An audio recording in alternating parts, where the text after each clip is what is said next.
О самых заметных событиях четверга вы узнаете из материалов наших корреспондентов. В студии Сергей Михедов. Здравствуйте. Коротко о темах. Якутск преображается, новые возможности для детей и безопасные дороги. Как продвигается благоустройство столицы. Свой профессиональный праздник сегодня отмечают врачи-офтальмологи. В республике насчитывается почти 140 окулистов. Как встретили свой праздник врачи-офтальмологи? Что делать, если пожилому человеку требуется уход? При определенных условиях можно обратиться к государству и рассчитывать на поддержку. Подробности в сюжете из Нерюнгри. Спорту возраст не помеха. Стартовала третья республиканская спартакиада пенсионеров. Сколько участников приехали в Якутск на соревнования? Восторг и удивление одновременно. Дарья Коваленко, молодой ветеринар из Ленска, выходила новорожденного бельчонка. Расскажем подробности трогательной истории. Вступило в силу постановление Кабмина, регулирующее направление денег для погашения ипотеки многодетных родителей. Более 1 600 000 семей получат возможность оплатить долг по ипотеке с помощью государства. Программа выплат в 450 000 рублей на погашение долга и процентов по ипотеке для многодетных должны быть завершены 1 июля текущего года. В послании Федеральному собранию президент поручил продлить выплату до 30 года. Постановление вступило в силу сегодня. С этого же дня начинается прием заявок на выплату по обновленной программе, сообщает портал Дом.РФ. На комиссии по чрезвычайным ситуациям отметили сложную пожарную обстановку в Верхневилюйском и Алекминском районах. За прошедшие сутки фиксируют значительный прирост площади пожаров. В настоящий момент решают вопросы по увеличению группировки. Привлечены основные силы огнеборцев. Это порядка 400 человек в каждом районе. В настоящее время ожидаем дополнительное прибытие порядка 55 ПДПС из соседних субъектов, это Самурской области и Хабаровского края, для помощи в тушении лесных пожаров, которые будут как раз распределены по прибытию либо в Верхневилюйский район, либо в Ленский, в котором отмечаем, что горимость поднимается, термоточки в районе, количество термоточек увеличивается, и, соответственно, в настоящее время наша задача их осмотреть и среагировать на эти очаги. В целях поддержки участников спецоперации и их родных в республике оказывают целый ряд мер поддержки, в том числе санаторно-курортное лечение на территории республики 1 раз в 3 года. На сегодняшний день этой услугой воспользовались 372 родителя бойцов. Отметим, что более половины родителей прошли лечение на территории республики. За пределы Якутии в основном выезжают в Москву, а также в организации, расположенные в Краснодарском, Ставропольском, Алтайском краях, а также в Новосибирской области. На сегодня уже 1145 участников специальной военной операции прошли реабилитацию в наших учреждениях. Из них 463 также охвачены профориентационной работой, и 62 участника специальной военной операции, членов их семей, прошли профессиональное обучение. Продолжается работа по газификации жилых домов участников специальной военной операции, членов их семей. Соответственно, выплата максимальная составляет 150 000 рублей без требований к среднедушевому денежному доходу семьи участника. Объявляется сбор гуманитарной помощи для жителей Курской области. Предприятия республики уже начали передачу предметов первой необходимости, в том числе бинтов, обезболивающих таблеток, лейкопластырей и других медицинских товаров. В настоящее время обсуждается логистика и сроки отправки грузов в Курскую область. Напомним, что 6 августа позиции России у Николаева, Дарьина и Олешни в Курской области подверглись обстрелу. В результате погибли и пострадали люди, нанесен ущерб жилым домам и инфраструктуре. Мы обращаемся к предпринимателям, коммерческим учреждениям, а также медицинским учреждениям с просьбой передать пострадавшим в Курской области. Любые медикаменты вы можете передать по адресу город Якутск, по улицу Курашова, 24, 405 кабинет, а также каждый желающий может передать для пострадавших комплект постельного белья, что сейчас очень необходимо. Призываем коммерческие учреждения медицинского характера передать нам лекарства, медицинские препараты. Мы вовремя и в срок отправим их в Курскую область. Идем далее. Активная подготовка к Восточному экономическому форуму началась во Владивостоке. Постпредство Якутии готовится презентовать свой павильон на улице Дальнего Востока. Мероприятие пройдет на набережной кампуса ДВФУ в начале сентября. Основные цели – участие в выставке, презентация приоритетных инвестиционных проектов республики, туристического потенциала, поддержка патриотического духа и презентация якутского кинематографа. На сегодня разработана техническая документация павильона, изготовлены макеты элементов декора, получен паспорт объекта и установлены строительные ограждения.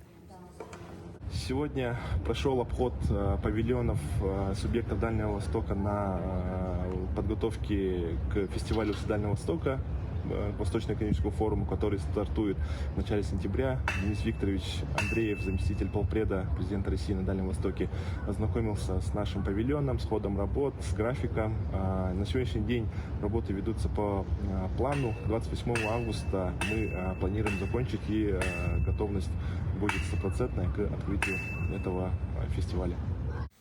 Проблемы и перспективы развития якутской Арктики обсудили на круглом столе под руководством Александра Акимова, специального представителя главы республики в Арктике.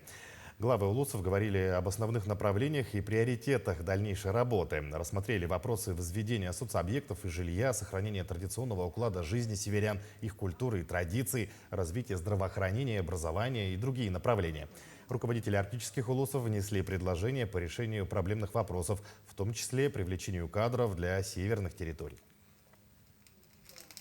Как вы знаете, сегодня огромное внимание государством, президентом нашей страны Владимиром Владимировичем Путиным и главой Республики Саха-Якутия Арсением Сергеевичем Николаевым уделяется развитию именно нашей Арктики. Сегодня мы будем обсуждать, какие необходимо принять нормативно-правовые акты, связанные с введением в действие федерального закона о северном завозе. Сегодня обеспечение наших арктических районов – это одна из важных задач. И сегодня наше Министерство по развитию Арктики и делам народов Севера Республики Саха-Якутия реализует проект по строительству торгово-логистических центров в арктических районах. Якутск преображается, новые возможности для детей и безопасные дороги. В этом году идет строительство нового адаптивного комплекса для детей с ограниченными возможностями здоровья. Ремонтируют дороги и строятся скверы. Подробнее о благоустройстве в сюжете. Адаптивный комплекс общей площадью более 17 тысяч квадратных метров станет настоящим спасением для многих семей. В состав комплекса войдут специальная коррекционная школа на 550 учащихся, детский сад на 200 мест и интернат на 150 мест. Это не просто здание, а целый центр для социальной адаптации и профессионального образования. Строительство идет на территории бывшего детского лагеря «Бинго», который снова станет местом радости и развития для детей. Начало строительства было 2023 года, с прошлого года. Заканчиваем в этом году. Мы должны сделать контур школы и как сдаться в этом году. У нас все совместно идет. Подготавливается каркас, сразу же туда заходят каменщики и внутренняя отделка. Все. Строительная готовность у нас, если так сказать, на 25%. Еще одним из важных элементов комфортного пространства станет новый сквер. В проекте благоустройства новой территории будут предусмотрены пешеходные дорожки и освещение. Такое благоустройство реализуется в рамках федерального проекта формирования комфортной городской среды. Уже в сентябре этого года на перекрестке улицы Дзержинского и Федора Попова будет сквер. На нем будет сама скульптура Федора Попова, а также озеленение и скамейки. Работы сейчас идут подготовительные. У нас подготовка подстилающих слоев. Также ждем поступления опор освещения и начнутся работы уже по укладке плит и бортовых камней. Кроме того, идет реконструкция автомобильной дороги от Стелы Мархи до перекрестка Даркылах. Работы проходят на участке от 7 до 11 километра. Этот проект реализуется в рамках национальной программы «Безопасные и качественные дороги». Готовность объекта составляет 63%. На сегодняшний день идет укладка асфальтобетонного покрытия. Помимо этого планируется устройство тротуаров, бордюрных камней, перильного ограждения, барьерного ограждения. Из 3 километров сделали 1,5 километра, осталось тоже 1,5 километра. Сама дорога будет иметь 4 полосы. Все строительство объекта планируют завершить в октябре текущего года. Дарья Короленкова, Семен Семенов, Якутск. Маленькая находка, положившая начало большой истории. В августе 1949 года на реке Вилюй обнаружили первый алмаз, что положило начало интенсивной работе по добыче и обработке драгоценных камней в нашей республике. В честь 75-летия со дня знакового события в сокровищнице Якутии развернулась масштабная выставка об истории алмазной отрасли и уникальных алмазах Алроса. Что на ней представлено, расскажет Надежда Саханская. Август 1949 года справедливо считается символической точкой отсчета, началом открытия якутской алмазоносной провинции, названного открытием века. Свой вклад в развитие алмазодобывающей промышленности вносили энтузиасты, отряды которых стремительно создавались и отправлялись в экспедиции. Это очень было, можно сказать, время великих открытий и нашего возвышенного, так сказать, духовного состояния геологов, но и всех алросовцев, конечно. С тех пор прошло немало лет. Позднее были открыты кимберлитовые трубки «Зорница», «Мир», «Удачная» и другие. Многие уникальные добытые за десятилетия минералы было решено объединить в одну большую выставку, которая развернулась в сокровищнице Якутии. На выставке представлено многочисленное количество экспонатов. Вот стоит обратить внимание на эту витрину, где расположились реплики знаменитых драгоценных камней, один из которых призрак розы, который, безусловно, приковывает к себе внимание. Можно было бы, конечно, прикинуть и цену данных экспонатов, но учитывая, сколько руды было обработано и сколько человеческих сил вложено для того, чтобы получилась такая красота, становится понятно, что все это просто бесценно. На выставке можно узнать много интересных фактов об алмазах, их происхождении, главных событиях алмазной отрасли, способах добычи, об алмазных месторождениях России, о значении алмазов и компании «Алроса» для развития Якутии.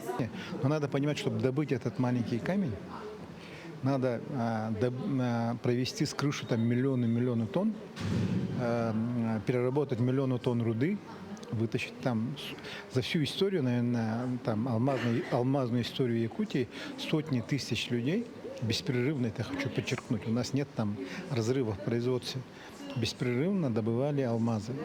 Центральный маршрут выставки охватывает основные вехи истории алмазодобычи вплоть до наших дней. Всего в экспозиции представлено 60 уникальных алмазов из коллекции Алроса, многие из которых выставляются впервые. Вот уж воистину, природа – лучший художник. Жемчужины, вот именно вот эти алмазы, которые очень мелкие, если смотреть их в лупу, ты уже видишь всю красоту. Но здесь мы увидим только за витриной, на фотографии, но все равно это тоже очень дорого стоит. Это уникальные алмазы, нигде в мире человек не может это увидеть. Продлится выставка до 31 октября, а посмотреть на уникальные экспонаты можно в будние дни с понедельника по пятницу. Экскурсии проводятся каждый час, и чтобы посмотреть на настоящий эксклюзив, желающим придется записаться по телефону. Надежда Саханская, Владимир Павлов, Якутск.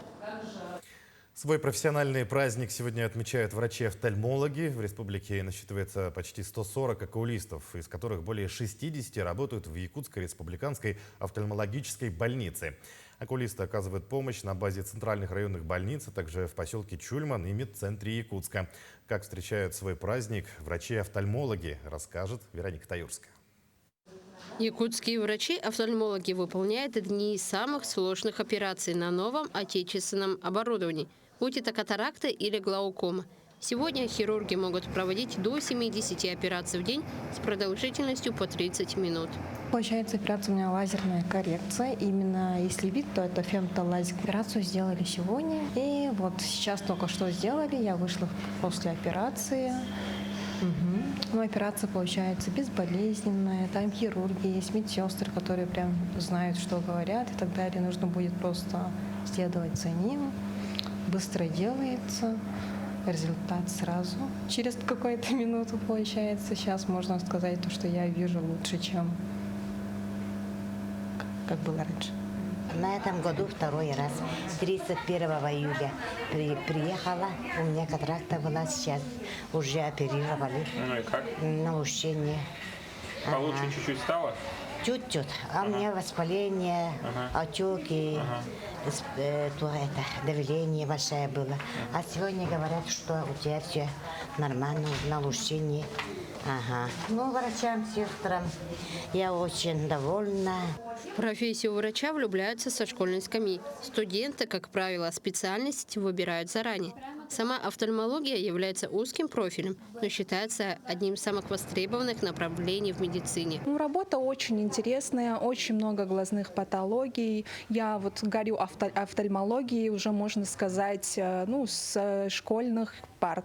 Вот с 10 класса я уже целенаправленно настроилась поступать в медицинский институт, закончила здесь, в Якутский медицинский институт, потом поступила на ординатуру в Москву и закончила там же аспирантуру. Сейчас работаю вот в нашей любимой больнице. В глазной больнице имеется консультативно-диагностическое и лечебно-диагностическое отделение с офтальмологическим дневным стационаром на 15 коек, а также офтальмологическое отделение хирургического профиля с приемным покоем на 105 коек круглосуточного пребывания. Что касается работы детской службы, то в республике объявлен год детства главой республики Александром Сергеевичем Николаевым. И в рамках года детства мы также активно задействуем наши возможности по оказанию помощи детям. Во-первых, мы проводим высокотехнологичные операции по удалению вторичной катаракты детям. Это методом лазерной дисцезии. Также врожденные катаракты, мы операции начали проводить с 2021 года. И сейчас такие дети постепенно набираются. Раньше они уезжали в Москву. Сейчас эту помощь оказываем здесь. Кроме оказания помощи жителям Якутии, якутские врачи-офтальмологи также работают и в Магаданской области, и в городе Кировской Донецкой Народной Республике. Свой профессиональный праздник группа врачей отмечает в командировке в Кангаласском районе. Вероника Таюрская, Элита Махно, Якутск. Что делать, если пожилому человеку требуется уход? При определенных условиях: возраст, финансовое положение, утрата способности к самообслуживанию, невозможность родственников ухаживать, человек может обратиться к государству и рассчитывать, что получит поддержку. Подробности в материале Екатерины Павловой. 84-летняя Светлана Андреевна с самого утра ждет свою Иришу. Приход соцработника Ирины Владимировны всегда большая радость для пенсионерки. Ириша, Ирина Владимировна, очень хорошая, она помогает мне. И продукты привезет, и уберет, все помогает. Я ей очень довольна и благодарна. И убирает 2 раза в неделю, обязательно она. Она очень исполнительная, хорошая. Помимо добросовестной работы, соцслужащие умеют успокоить, поднять настроение своим подопечным, и жизнь уже не кажется такой тяжелой. Но в районе есть и еще более удобный вариант для нуждающегося в уходе пожилого человека – организация приемной семьи. Приемную семью имеют право организовать совершеннолетние и дееспособные граждане, проживающие в Якутии, не являющиеся членами семьи. Гражданину, осуществляющему уход, полагается ежемесячное денежное вознаграждение в размере 24 540 рублей. Для оформления приемной семьи обращайтесь в Управление социальной защиты населения города Нерюнгри. Опыт создания таких семей за время работы программы в Нерюнгринском районе был благоприятным. Здесь и одинокий пожилой человек получает шанс провести остаток своей жизни в семейном кругу в комфортной обстановке, и принимающие в свою семью пожилого человека люди реализуют свою потребность помогать нуждающимся, скрасить одиночество, продлить и облегчить чью-то жизнь, подать добрый пример окружающим. Екатерина Павлова, Вадим Барашков, Нерюнгри. Спорту возраст не помеха. Стартовала 3-я республиканская спартакиада пенсионеров. Участвуют порядка 130 человек из 19 районов, а также сборная Якутска. В этом году мероприятие приурочено к празднованию столетия со дня рождения известного спортсмена Николая Тарского. Подробнее об открытии и первом дне соревнований расскажет Тимур Колмогоров. Участниками спартакиады являются мужчины и женщины старше 55 лет, которые по-настоящему любят спорт. Еремей Куприянов участвует в соревнованиях уже не первый год. Его хобби на протяжении долгой жизни стала игра в настольный теннис, которую он освоил больше 40 лет назад, в 15 лет. Для меня это настольный теннис как бы хобби. На работе я тренирую детей. Постоянно играю в настольный теннис. этом году собралось очень много команд, 21 команд. Но мы должны, как в целой команде, должны дать положительное очко. И будем стараться, будем играть. Участникам соревнований с 8 по 10 августа предстоит пройти испытания по 9 разным дисциплинам. От шахмат и дартса до полевой стрельбы и выполнения нормативов ГТО. По итогам состязаний из победителей команд будет сформирована сборная республики. Пенсионеры не первый раз участвуют, они ежегодно участвуют, и все эти нюансы они знают. Как попасть в сборную, какими критериями отбирается, соответственно. У нас очень прозрачно, все результаты оспариваются, и люди, у нас судьи квалифицированные, соответственно, отбор будет проходить очень тщательно. Всего в спартакиаде участвует рекордное количество участников – 21 команда, порядка 130 человек. Это в 2 раза больше, чем в прошлом году, что показывает повышение увлечения спортом среди пенсионеров. Это пример всем, как наши пенсионеры занимаются своим здоровьем, вовлекаются в общественную жизнь и делают свою жизнь, свое здоровье. Тщательно отобранная сборная республики примет участие уже в финальном всероссийском этапе спартакиады пенсионеров. Она пройдет 30 сентября в городе Кемерово, где они представят честь республики. Тимур Колмогоров, Владимир Павлов, Якутск. Восторг и удивление одновременно. Дарья Коваленко, молодой ветеринар из Ленска, выходила новорожденного бельчонка. Девушка сама не ожидала, что у нее это получится. Подробности и трогательные истории у Светланы Балеевой. Бессонные ночи, кормление по часам, переживания совсем как с детем человека. Дарья смеется, рассказывает, что Валериан для нее, что не есть самый настоящий ребенок. В свою очередь, бельчонок ее считает мамой. Она была первой, кого маленькое существо увидела, только открыв глазки. Он родился, он глазки открыл. Они первые дни не видят, то есть у них там все смутно, пятна, а потом только начинают видеть через несколько дней. Когда он открыл глазки, естественно, он увидел первых только людей. Белок он, в принципе, живых сам и не видел. Попал Валериан в руки заботливого ветеринара совершенно случайно. В ветклинику обратилась женщина, которая искала молоко для щенков или котят. И рассказала, что дети принесли домой новорожденного бельчонка, которого подобрали в парке. К сожалению, такого не подойдет. Несите его ко мне. Я уже 2 года занимаюсь реабилитацией диких животных, и птиц, и различные животные через нас уже прошли. Вот, и я сказала, несите сюда. Дарья не сразу поняла, что это бельчонок. Она созвонилась с волонтером из Новосибирска, который также, как и героиня нашего сюжета, занимается спасением диких животных. Девушка подтвердила, что это действительно белочка. Дарья получала инструкции, как выкармливать детеныша природы. Целую неделю, каждые 2 часа днем и ночью Валериана Дарья поила козьим молоком. Потом с Москвы было доставлено нужное питание. Процесс пошел. Девушка рассказывает, что было очень сложно. Она практически не спала. Все время уделяла бельчонку. Когда силы были на исходе, дочь сменила мама. Так дружно женщины выходили новорожденного. Я, честно говоря, не думала, что он выживет. Вот старшей дочери я сказала, не жилец. А потом смотрю, Дарья вот бьется, пырхается. Думаю, грех не помочь дочери, потому что она вот всей душой за него переживала. И думаю, надо помогать. Сегодня Валериану 2 месяца. Он ручной и очень ласковый, любопытный и очень активный. Чтобы сделать несколько кадров, оператору пришлось побегать. В его лежачке, но не видно. Вот. Валерьяша. Надо сказать, что Валериан – первый бельчонок, которого спасла Дарья, но не последний. После него принесли в ветклинику еще 2, которых выдернули из пасти собак. Их тоже девушка выходила. Теперь они живут в новых домах. Дарья – ветеринар от Бога. Это ее призвание – помогать братьям нашим меньшим. Она добрая, отзывчивая и любящая своих подопечных. В доме этой прекрасной семьи животных много. 4 кошки, 2 собаки, часть из которых подобрана с улицы. А еще у Даши живет ворон. Но продолжение этой истории уже в следующем большом специальном репортаже. Светлана Балеева, Алексей Семенов, Ленск. Таким наши корреспонденты увидели уходящий день. Всего доброго и оставайтесь на нашем канале.